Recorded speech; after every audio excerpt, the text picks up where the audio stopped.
I'm now joined by media entrepreneur Lesley Jane Seymour. She was previously a senior editor of Vogue and editor-in-chief of many women's magazines, including YM, Marie Claire, Redbook, and more. She is now an entrepreneur and has now opened her own media company, CoveyClub, and hosts a podcast called Reinvent Yourself. Lesley Jane Seymour, welcome to the program. Glad to be here, as always.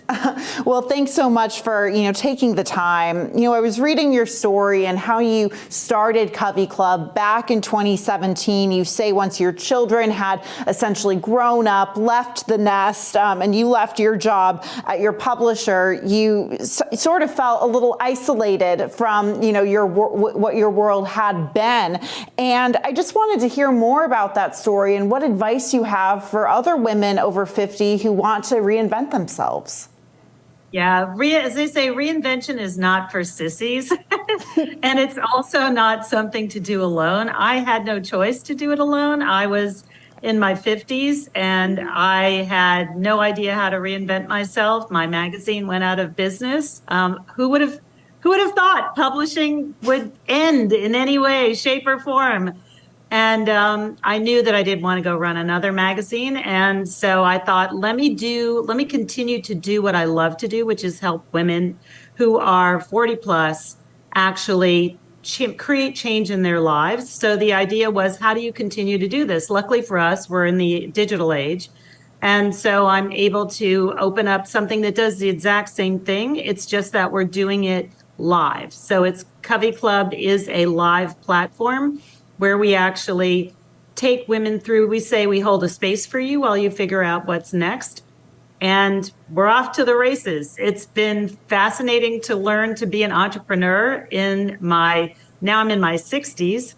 And it's, every day I learn. I think that's what keeps you young, is if you don't make mistakes and you're not laughing at yourself, like just earlier when my ring light's falling over, that's what it's all about. You've got to start at the bottom. You've got to start all over. You cannot be ashamed to laugh at yourself.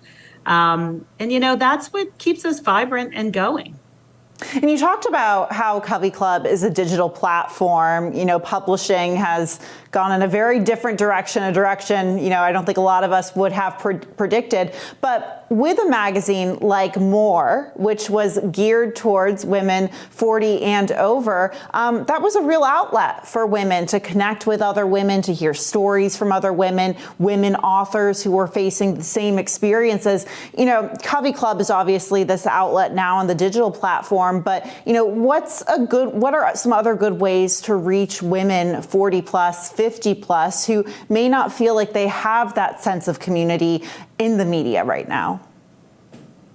It's tough. I think it's podcasts. I think it's, I can't say that I think social media does such a great job because it's kind of one way.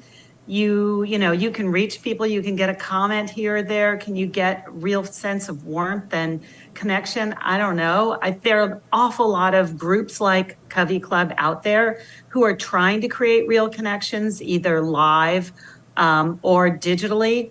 And I think you have to find the one that actually works for you. There is no one place anymore. I mean, that was the uniqueness of what More did. More spoke to a group of women, 40, 50, 60, who had no home before. So I think now we're kind of on our own, finding our own things. I mean, one of my big issues is, I've always been a fashion girl. I love fashion. Where do I go look for fashion now? There's no place to really look. When I look at the big fashion magazines, they're showing my daughter in $4,000 outfits. It doesn't make any sense. So it's tough. You have to find the people. It's kind of individualistic now. You've got to find the people that speak to you, find the groups that speak to you. I mean, go online and search. I hate to say it. That's kind of, it's all broken up. It's like what's happened to all media, right? Yeah. And the point you make about fashion just baffles me because my mom raids my closet. I raid her closet. We both shop at Lululemon, J. Crew, whatever. But it seems like this is constantly geared towards young women. I mean, how do some of these corporations in the fashion world, makeup industry, other industries really, how do we get them to understand the value of marketing towards women who are 40 plus? Well, this was why the reason why More Magazine went out of business is because they didn't fundamentally understand.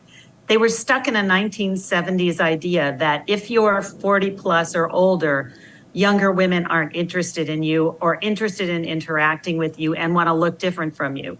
As you say, we're sharing the same closets. I've been sharing my closet with my daughter since she was 14. She's been in there stealing my stuff.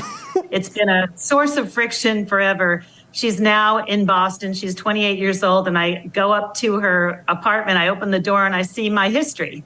It's all my clothes that are in there. Nobody really understands. We have totally become a very different merged world where I take cues. My daughter dresses me half the time. She goes into my closet. She pulls out things I already have, mixes them up. And that's how I know what to wear sometimes. It is not segregated. When I first started at More Magazine, my good friend Michael Kors sat me down. This was right in the middle of the recession. And he said to me, you know, I can't advertise to older women because it's older women who are keeping my stores open, but the young women won't come in if I do that. Fundamental misreading of where we are generationally and how women today interact with their daughters. And it's ironic to me because we talk about mothers and daughters sharing their closets, sharing makeup. Obviously as daughters get older, same thing with sons, but from the female perspective, as daughters get older, that relationship with their mother turns into more of a friendship in many ways. But it still seems like the powers that be, whether it's corporations or, politicians, whatever, there seems to be this sort of pitting women against each other in the workplace and in the media, women of different ages against each other. Do you see that happening? This is so old. And I'm going to say to every single woman, I don't care what age you are listening today, stop. We don't need to fight with each other. The whole point, think about it as distraction. You know how it works in politics. You throw the shiny object over there, people run after it and fight over that. Meanwhile, the people up here, they keep doing what they're doing. The patriarchy has done such a fabulous job of keeping women distracted. They've said, okay, we're going to give you one seat at the table and you're going to argue over that. Meanwhile, they just keep being the patriarchy and taking over the top ranks of everything. That's really smart. Women are smarter than that. And now that we've had COVID, I have to say, I think this is our moment. The old triangle, military triangle that was created back in the 50s for corporate, it was all created after a military thing, which was, this military hierarchy and you work your way up and people approve you and you get to the top. That doesn't work for women at all. It has never worked for women. Post-COVID, with this whole idea that we're going to do hybrid, we're going to be in, we're going to be out. I think we should look at flattening that triangle and trying to come up with something that is better for women and men. Young men don't want to not see their families either. When I was starting out in business, there were men on Wall Street who were proud of the fact that they were working when their babies were born. I don't think that our sons' generation want to do that. That's not what they see. It is the moment now where we can actually change this. I don't know what the answer is, but there are plenty of people doing a lot of studies about it. And I think women will be the change for that. So let's stop. None of us should be fighting with each other. We should see each other as sisters, help each other. And literally every time we fight with each other, somebody else wins and it's not a woman. It's so true. It's so true. So in terms of your advice for women over 50, what's the biggest piece of advice you could give a woman over 40 or over 50? It's all up here, mindset. The whole thing, I have interviewed 250 women who have made dramatic changes in their lives. They have made changes because of health issues, widowhood, divorce, empty nest, losing a job, being demoted, being absorbed, whatever. The ones who come out on top have a positive, open mindset. They are thinking about what's next. They are constantly curious. They're curious about the world that's out there. They want to know What can I do next? How can I still contribute? And they don't listen to anybody who says you're too old, go away. So it's all up here. Keep your mind open. Realize age gives you wisdom. It gives you, the wonderful part is I don't worry about all the things I worried about in my 20s. If I could go back to my 20-year-old self and say, don't worry about all those mean looks those girls in the Vogue copywriter room give you, because it means nothing. Whereas, day in and day out, I was losing sleep over somebody said something bad to me or they looked at my clothes the wrong way. It's all garbage. We are at the point now where, ignore that. You have so much to give, so much to offer. Focus on that. And do not be distracted by stuff that we know that is not important. That is the wonderful, wisdom is a fabulous thing.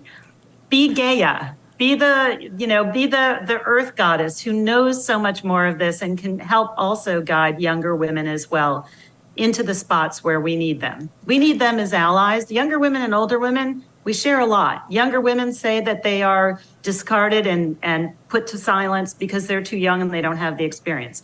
Older women are told, you're too old, you're not technically savvy, go away, blah, blah, blah. We share this bridge. Use the bridge. Get to know each other, team up, and let's bust that whole thing open.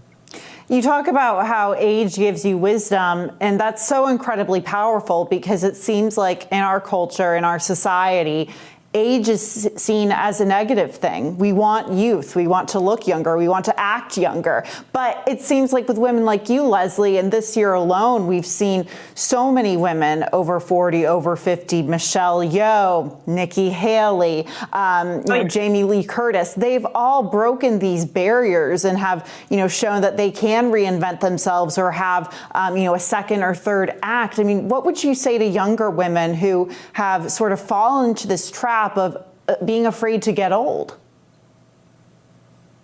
Age is not a disease. This is what I've been saying too. We used to say it more all the time. You can't outrun it. You can do things to make yourself look great, but you are going to age. It's just, you can't stop it. And it happens to everybody. No matter what you do, you are going to age. So you may as well accept it. You may as well enjoy it, and you may as well learn how to make the most of it. And we're on this path. It's a journey. Every single decade is different. And I mean, I've never been happier. And I think you hear that from a lot of women who are older because they know how to get rid of the noise. They know what matters. They know what counts. And if you can't make it, we have a lot of pressure on younger women today. Like at 30 years old, you have to be running for president. You have to have discovered the cure for cancer. All this stuff. And if you're not, haven't done this by 30, you're history, you're over. Baloney. A lot of great things happen between 30, 40, 50, 60. And I know people who've written their first novel at 67. And it's done really well. And that's something they never thought they would do. So there's a whole world of things that are coming to you. There's a whole constantly changing kaleidoscope of opportunities. But again, it all goes back to how do we think about it in here? And how do we make sure that we are constantly staying up with what's going on? Don't back away. Be involved. Upskill, know what's going on around you. If you have kids around you, get them to teach you what's new and what's happening. That will keep you young as well. But it's a long lifetime of learning. And if you are curious, you will always have a joyful life because curiosity is one of the big kickers for staying young at heart and constantly learning. Finally, Lesley, what's your own personal mantra, mission, or manifesto? Well, I say, because, I've lost jobs. I've been fired from jobs. I've had magazines closed on me, everything. I say, my mantra and CoveyClub mantra is it ain't over till you say it's over. And that's because it doesn't matter what other people give to you to let you do what you want to do. It's really about what you want to do and finding the proper outlets for it. For instance, When my magazine closed, it was devastating when more closed. It was devastating to those 1.5 million readers. I could have walked away and never, I could have sat on a beach somewhere and played cards or whatever. But I said, I don't want to do that. That's not who I am. I have spent my whole life teaching women, guiding women, giving them information, helping them have a voice. How do I do that next? I found a new technology. Well, we're so grateful you did, Lesley, because you're inspiring so many women, not just women over 40, but women under 40 as well. Lesley Jane Seymour, thank you so much for joining us. Happy to be here. Thank you.